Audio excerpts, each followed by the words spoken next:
வணக்கங்களே, கடவுளூர் TV நேயர்கள் லட்சுமி அன்பு வணக்கங்களை. இப்போ நம்ம பார்க்க போகிறது வார ராசி பலன் 19 25ஆம் தேதி வரை எப்படி இருக்க போகுதான்னு பார்க்க போகிறோம். ஸோ எப்போதுமே சொல்கிறது தான், லக்னத்துக்கு பாருங்கள். ராசிக்கு பார்ப்பதை விட லக்னத்துக்கு பார்க்க ரொம்ப ரொம்ப பர்ஃபெக்டாக இருக்கும். உதாரணமாக ஒரு மகர லக்னம் ரிச்சிக ராசினா ரிச்சிக ராசிக்கான பலன்களை பார்க்கறத விட மகர ராசிக்கான பலன்களை பார்க்குறது ரொம்ப பர்ஃபெக்டாக இருக்கும். ஃபஸ்ட்டு வரது பொது பலன்கள், அதுக்கப்புறம் உங்களுக்கு வந்து தசா புத்தி பலன்கள் வரும். ஸோ உங்களுக்கு என்ன தசா புத்தி அந்தரங்கள் வருதோ ஸோ அதையும் மிங்கிள் பண்ணி பார்க்கும்போது ரொம்ப பர்ஃபெக்டாக இருக்கும். வீடியோ நேரில் டிப் ஆஃப் த வீக் இருக்குது, மறக்காமல் பாருங்கள். ரிச்சிக ராசி. ஸோ ரிச்சிக ராசிக்கு வந்து பார்த்திங்கன்னா உங்களது ராசியாதிபதி செவ்வாய் வந்து பார்த்திங்கன்னா உங்களுக்கு 7 இருக்கும்போது வேலையில் நல்ல ஏற்றங்கள், நல்ல லாபங்கள், கலந்து கேட்ட இடத்துல கிடைக்கிறது, நல்ல ரொட்டேஷன்லாம் ரொம்ப நல்லாயிருக்கும். வேலை இல்லாதவர்கள் வேலை கிடைப்பதற்கான வாய்ப்புகள் ரொம்ப சிறப்பாக இருக்குன்னு சொல்லலாம். நல்ல விஷயம் தான். 2 மற்றும் 5ஆம் அதிபதியான குரு வந்து பார்த்திங்கன்னா 7 இருக்கும்போது குழந்தைகளோட வெற்றி ரொம்ப சிறப்பாக இருக்கும். குழந்தைகளுடைய திருமணம் சார்ந்த விஷயம் கைகூடி வருவதற்கான வாய்ப்புகள்லாம் நல்லா இருக்குது. காதல் திருமணங்கள் கைகூடுவதற்கான வாய்ப்புகளும் ரொம்ப சிறப்பாக இருக்குங்க.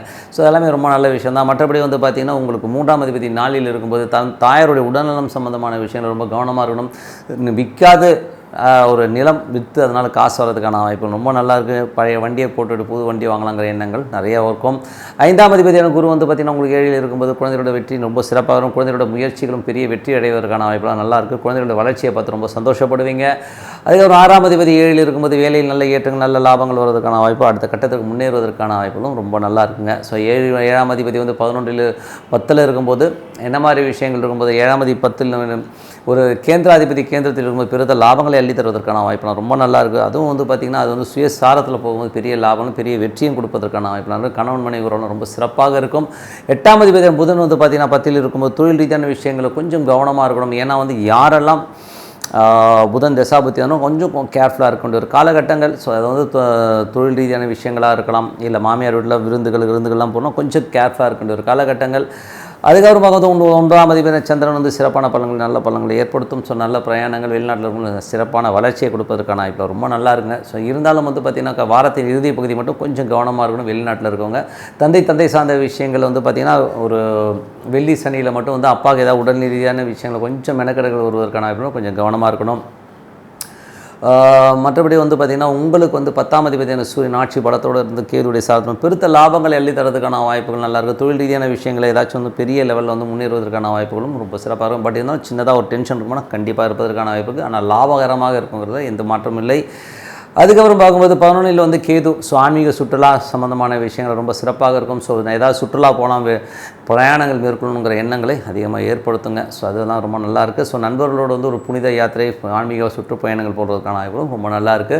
12ஆம் அதிபதி 10 இருக்கும்போது தொழில் ரீதியான விஷயங்களில் வந்து நல்ல ஏற்றங்கள் கிடைக்கும். ஸோ இருந்தாலும் அதுக்கான அலைச்சல்கள் கொஞ்சம் ஜாஸ்தியாக இருக்கிறதுக்கான வாய்ப்புகளை நிறைய ஏற்படுத்துங்க. ஸோ இதுவரை பார்த்து பொது பலன்கள் இப்போ பார்க்கும்போது தசா புத்தி பலன்கள் எப்படி இருக்குன்னு.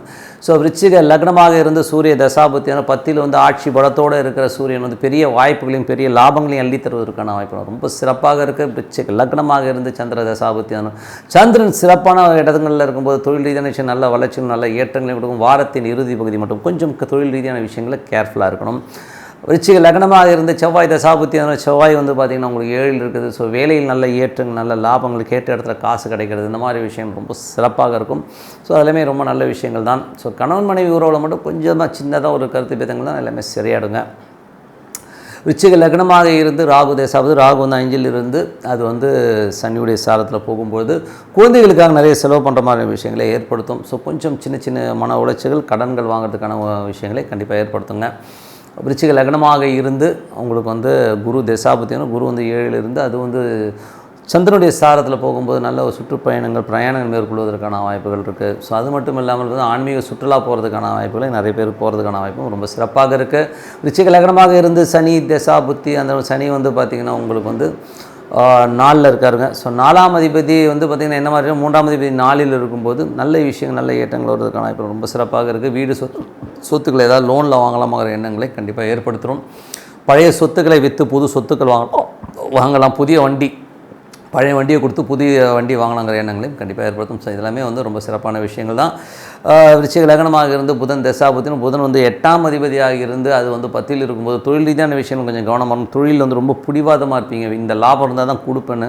ஸோ அதெல்லாம் கொஞ்சம் திங்க் ஓவர் பண்ணிக்கிறது நல்லது. விருச்சிக லக்னமாக இருந்து கேது தசாபுத்தி கேது 11 பெருத்த லாபங்கள் அள்ளி தரதுக்கான வாய்ப்புகள் நல்லாயிருக்கு. தந்தை சார்ந்த உறவுகளாக நல்ல லாபங்கள், நல்ல ஏற்றங்கள் வரதுக்கான வாய்ப்புகள் ரொம்ப சிறப்பாக இருக்குது. அதுக்கப்புறம் பார்க்கும்போது விருச்சிக லக்னமாக இருந்து சுக்கிர தசாபதினா சுக்கிரன் வந்து பார்த்திங்கன்னா உங்களுக்கு 10லிருந்து அவர் வந்து 7ஆம் அதிபதியாக இருந்து ஒரு கேந்திராதிபதி கேந்திரத்தில் இருக்கும்போது நல்ல லாபங்கள் நல்ல ஏற்றங்களும் புதிய பார்ட்னர்ஷிப் சம்மந்தமான விஷயம் நல்ல லாபங்கள் எள்ளி தரதுக்கான வாய்ப்புகளும் புதிய தொழில் வாய்ப்புகளை ஏற்படுத்துறதுக்கான வாய்ப்புகளும் ரொம்ப சிறப்பாக இருக்குங்க. என்ன அதுக்கான அலைச்சல்கள் கொஞ்சம் ஜாஸ்தி இருக்க முடியும், மற்றபடி எல்லாமே சிறப்பு தான். ஸோ இதுவரை பார்த்து பொது பலன்கள். இப்போ வந்து பார்த்திங்கன்னா தசாபுத்தி பலன்கள் விருச்சிக லக்னமாக இருந்து சூரிய தசாபுத்தினா சூரியன் வந்து பார்த்திங்கன்னா 10ல் வந்து ஆட்சி பலத்தோடு இருக்கும்போது சிறப்பான பலன்கள் நல்ல வெற்றியும் கொடுப்பதற்கான வாய்ப்பு ரொம்ப நல்லாயிருக்கு. விருச்சிக லக்னமாக இருந்து சந்திர தசாபுத்தி அந்த சந்திரன் வந்து பார்த்திங்கன்னா உங்களுக்கு 9ஆம் அதிபதியாக இருந்து அது வந்து பார்த்திங்கன்னா நல்ல ரீதியில் ரொம்ப சிறப்பாக இருக்கும். ஸோ இதில் வந்து பார்த்திங்கன்னா வெள்ளி சனியில் மட்டும் தந்தை சார்ந்த உறவுகளில் வந்து சின்னதாக மனக்கசப்புகள் வரதுக்கான வாய்ப்பு, வெளிநாட்டில் ரொம்ப சின்ன மன உளைச்சல் ஏற்படுவதற்கான வாய்ப்பு ரொம்ப கவனமாக இருக்கணும். விருச்சிக லக்னமாக இருந்து செவ்வாய் தசாபுத்தி அந்த செவ்வாய் வந்து பார்த்திங்கன்னா உங்களுக்கு வந்து 7ல் இருக்கார். 6ஆம் அதிபதி 7ல் இருக்கும்போது வேலை சம்பந்தமான விஷயங்கள் வந்து சிறப்பான ஏற்றங்கள் நல்ல லாபங்கள் வர்றதுக்கான வேலை இல்லாதவர்களுக்கு புதிய வேலை கிடைக்கிறதுக்கான வாய்ப்பு ரொம்ப சிறப்பாக இருக்குது. விருச்சிக லக்னமாக இருந்து ராகு தேசாவது ராகு வந்து பார்த்திங்கன்னா சனியுடைய சாரத்தில் போகும்போது 5ஆம் அதிபதி 4ல் இருக்கும்போது குழந்தைகளுக்காக நிறைய மன உளைச்சல் ஏற்படுறது, குழந்தைகளுக்கு உங்களுக்கு சின்னதாக டிஃப்ரென்ஸ் ஆஃப் பண்ணின்னு வரதுக்கான கொஞ்சம் கவனமாக இருக்கணும். அதுக்கப்புறம் பார்க்கும்போது விருச்சிக லக்னமாக இருந்து குரு தேசாவது குரு வந்து பார்த்திங்கன்னா 7ல் இருக்கிறார். ஸோ 5ஆம் அதிபதி 7ல் இருக்கும்போது குழந்தைகளோட வளர்ச்சி குழந்தைகளோட முயற்சியெல்லாம் பெரிய வெற்றிகள் அடைஞ்சு அதனால் ஒரு குதூகலமும் சந்தோஷம் ஏற்படுவதற்கான வாய்ப்பெல்லாம் ரொம்ப நல்லா இருக்குங்க.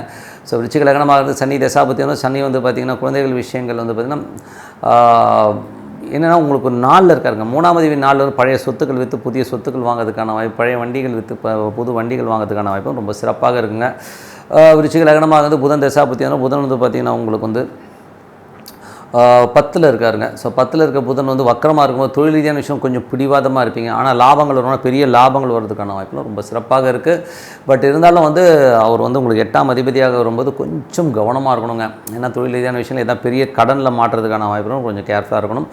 விருச்சிக லக்னமாக இருந்து கேது தசா வந்து பெருத்த லாபங்கள் 11ல் இருக்கும்போது பெருத்த லாபங்கள் வருவதற்கான வாய்ப்புலாம் ரொம்ப சிறப்பாக இருக்குது. விருச்சிக லக்னமாக இருந்து சுக்கிர தசாபுத்தி இருந்தாலும் 10ல் உள்ள சுக்கிரனுடைய சாரத்திலே இருக்கும்போது புதிய பார்ட்னர்ஷிப் சம்மந்தமான பெரிய வெற்றிகள் பெரிய லாபங்கள் வருவதற்கான ரொம்ப சிறப்பாக இருக்கும். ஸோ நல்ல விஷயங்கள் நல்ல மாற்றங்கள் இருக்கணும். ஒரு பிரார்த்தனை அவசியம், மனதார பிரார்த்தனை பண்ணும்போது கண்டிப்பாக அடுத்த லெவல் போகிறதுக்கான வாய்ப்பு ரொம்ப சிறப்பாக இருக்குது. Tip of the week. So tip of the வீக்கில் வந்து பிரசன்னம். ஸோ பிரசன்னம்னா நிறைய பிரசன்னங்கள் இருக்குது. ஏன்னா வந்து இதில் வந்து நிறைய பேருக்கு வந்து ஜாதகங்கள் கரெக்டாக இருக்காது. நிறைய பேருக்கு வந்து ஒரு அக்யூரேசி வந்து எடுக்க முடியாத ஒரு சூழ்நிலை நிறைய ஜாதகங்களில் ஏற்பட்டுருங்க. ஸோ அதுக்கான விஷயம்தான் பிரசன்னம். ஏன்னா வந்து இந்த பிரசன்னத்தில் வந்து நம்ம வந்து நிறைய பிரசனங்கள் இருக்குது. சோழி பிரசனம்னு ஒன்று இருக்குது. ஸோ சோழி வந்து எடுத்துப்பாங்க. அந்த சோழி வந்து அப்படி சுற்றி அப்படி பிடிக்கும்போது அதில் வர விஷயங்களை வச்சு அதுக்கு ஒரு லக்னம் கணிச்சு ஸோ அதில் வந்து அவங்க வந்து பக்காவாக அது வந்து விஷயங்களை சொல்லும் சோழி பிரசனம். அதே மாதிரி வந்து இதில் வந்து தாம்பூல பிரசனம். தாம்பூலம்ன்றது வந்து பார்த்திங்கன்னா உங்களுக்கு வந்து நிறைய வெத்தலைகள், ஒரு கவுளி வெத்தலையை வாங்கிட்டு வந்து தாம்பூலம் வைப்பாங்க பழத்தோடு வைக்கும்போது. அதில் வந்து அந்த வெற்றிலையோடைய எண்ணிக்கைகளை வச்சு அந்த 12 பாவங்களை வச்சு அதை ஒரு டோட்டல் வந்து ஃபேமிலியில் என்னென்ன விஷயங்கள் நடந்தது வெற்றிலையை வச்சே சொல்ல முடியும். அதில் வந்து முக்கியமாக இப்போயே சொல்லிடுறேன், நீங்கள் வெற்றிலை பிரசனம் எங்கன்னா பார்க்க போனீங்கன்னா இந்த பேக்கெட் பாக்கு வைக்காதீங்க. கொட்டைப்பாக்குன்னு சொல்லுவோம் இல்லைங்களா, முழு கொட்டைப்பாக்கு வச்சு அந்த பிரசனம் பார்க்குறது ரொம்ப நல்லது. ஏன்னா பேக்கெட் பாக்கு வந்தாலே வந்து அது தோஷம்னு வந்துடும். ஸோ அதனால் பேக்கெட் பாக்கு வைக்காதீங்க. ஸோ சப்போஸ் எங்கேனாச்சும் வந்து நீங்கள் பிரசனம் பார்க்க போனீங்கன்னா அந்த பேக்கெட் பாக்கை அவாய்ட் பண்ணிக்கிறது ரொம்ப ரொம்ப நல்லது. அதே மாதிரி இன்னொரு பிரசனம் என்னென்னா, எதுவுமே தேவையில்லை, நீங்கள் வரும்போது அந்த நேரத்திற்கான ஒரு லக்னம் கணிச்சு நீங்கள் எந்த சூழ்நிலையை சொல்லுவோம்னா, நீங்கள் வரல ஒரு நீங்கள் இப்போ வரீங்கன்னு வச்சுக்கோமே, வந்தோடனே அதுக்கு ஒரு லக்னம் வச்சுக்கோங்க. ஸோ அப்போ ஒரு ஹோரை ஓடும். ஸோ அந்த நீங்கள் வர நேரத்தில் ஒரு ஹோரை ஓடும். ஸோ அந்த ஹோரையை வச்சு நீங்கள் எந்த விஷயத்துக்காக வந்தீங்க, உங்களுடைய சூழ்நிலை என்ன என்ற விஷயத்தை வந்து அந்த லக்னமும் ஹோரையும் வந்து உங்களோட சூழ்நிலையை வந்து நீங்கள் கேட்காமையே வந்து நமக்கு சொல்லிடுங்க. ஸோ நீங்கள் இந்த மாதிரி சூழ்நிலையில் இருக்கீங்க, இந்த ஒரு ட்ராவலில் இருக்கீங்கன்றதை வந்து கண்டிப்பாக சொல்லிடும்.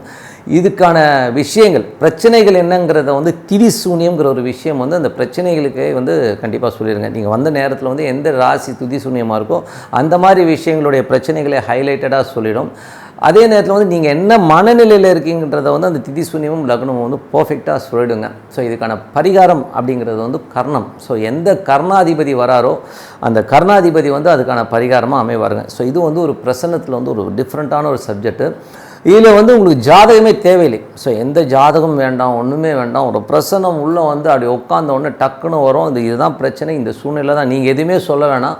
அப்படியே பர்ஃபெக்டாக சொல்கிறதுக்கு நீ பெரிய ஆள். ஸோ மகாதேவர் ஐயர்னு ஒருத்தர் இருக்கார். ஸோ அவர்லாம் வந்து பார்த்திங்கன்னா சவுத் இந்தியாவிலே வந்து ஒரு பெரிய ஆளுங்க. அவர் வந்து அந்த சோழியை உருட்டி அப்படி தேவ பிரசன்னம் பார்ப்பாங்க. அதே மாதிரி கோயில் பிரசன்னத்தில் தான் பார்த்தா பெரிய லெவலில் யாகம் வளர்த்து அதை பூஜை பண்ணி கிட்டத்தட்ட வந்து ஒரு 2 மணிக்கு ஸ்டார்ட் பண்ணுவாங்க. ஒரு 2 மணிக்கு ஸ்டார்ட் பண்ணி கிட்டத்தட்ட 3:30 மணிக்கு ஸ்டார்ட் ஆகும் அந்த விஷயங்கள். ஒரு கோயிலில் வந்து என்ன சொல்கிறது, இந்த கும்பாபிஷேகமோ இல்லை ஒரு கோயில் நிர்மாண பணிகள் பண்ணும்போது அந்த பிரசன்னம் போடுவாங்க. ஸோ அது பிரசன்னம் போடும்போது ஒரு குழந்தைய வச்சு தங்கம் காயினோ தங்க மோதிரம் வச்சு அதை வந்து ஒரு இடத்துல வச்சு அந்த லக்னமும் அப்போதைய லக்னமும் வச்சு சந்திரனையும் வச்சு ஒரு இதை கொண்டு வருவாங்க. அவ்வளோ சூப்பராக ஒர்க் ஆகும். ஸோ அது வந்து பார்த்திங்கன்னா அந்த கோயிலுடைய வரலாறு, அங்கே வந்து இருக்க சிலை கரெக்டாக இருக்கா இல்லையா, அது பின்னமாக இருக்குதுன்னா இந்த சிலையில் வந்து கை வந்து உடைஞ்சிருக்கு, கை வந்து தேஞ்சிருக்கு, பின்னாடி வந்து கிராக் விட்டுருக்கு, முதல்ல கொண்டு எல்லாமே வந்து அந்த பிரசன்னத்தில் வந்துருங்க. ஸோ அவ்வளோ அக்யூரேஸாக சொல்கிறது. கோயில் பிரசன்னங்கிறது வந்து நிறைய செலவுகளாகும். ஸோ அதுக்கு ஒவ்வொரு கோயில்லையும் வந்து அது கண்டிப்பாக பண்ணி தான் அடுத்த லெவலில் அந்த பூஜை புனஸ்காரங்களை கொண்டு வராங்க. அதே மாதிரி வந்து நிறைய கோயில்களில் வந்து தெய்வத்தை கட்டிடுவாங்க.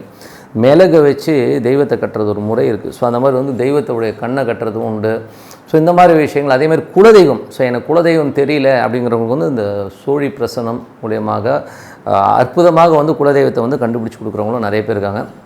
இதில் வந்து எக்ஸ்பர்ட் வந்து பார்த்திங்கன்னா எங்கள் குருநாதர் திரு ஜிகே அவர்கள். ஸோ கோபாலகிருஷ்ணன் திருப்பூர் கோபாலகிருஷ்ணன் அவர் வந்து ரொம்ப பர்ஃபெக்டாக அந்த குலதெய்வம் விஷயங்களில் வந்து ரொம்ப பர்ஃபெக்டாக சொல்லுவாங்க. நமக்கு கூட அந்தளவுக்கு டெப்த்து கிடையாது. அவருக்கு வந்து அவ்வளோ சூப்பராக வந்து அந்த குலதெய்வத்தோடைய மேட்டர்லாம் ரொம்ப பர்ஃபெக்டாக. நமக்கு வந்து ஜென்ரலான ஒரு பிரசனம் நம்ம பர்ஃபெக்டாக சொல்லிடுவோம். ஸோ குலதெய்வன்றது வந்து அவங்க வந்து ஜியாகிரபிக்கல் நாலேஜோடு சொல்லுவார்.